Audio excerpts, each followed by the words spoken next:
মাওলা আলী বলে ইনশাআল্লাহ বিছানার মধ্যে ঘুমিয়ে পড়লো, উপরে কম্বল ছিল। রাসূলুল্লাহ সামান্য কয়েকটা বালি হাতের মধ্যে নিয়ে একখানা আয়াত তেলাওয়াত করলেন, ওমা রামাইতা ইদ রামাইতা ওয়ালাকিন্নাল্লাহ রামা। যখন পাক কাফেরদের সামনে ধুলাবালি পড়লো, কাফের চোখ কসরাতে লাগলো, রাসূলুল্লাহ ওদের সামনে দিয়ে বের হয়ে গেল, আর রাসূলুল্লাহকে দেখতে পারলো না। আবু জাহেল বলেছিল, মুহাম্মদ কোত্থেকে বের হয় না কেন?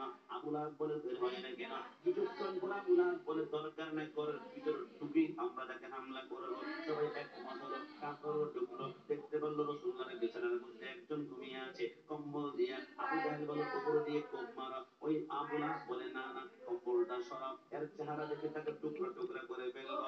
যখনই কম্বল সরলো, এবার কোপ দিবে, দেখতে মাওলা আলী ঘুমিয়ে আছে। আবু জাহেল বলে, আলী বলে, আবু জাহেল কি করবি?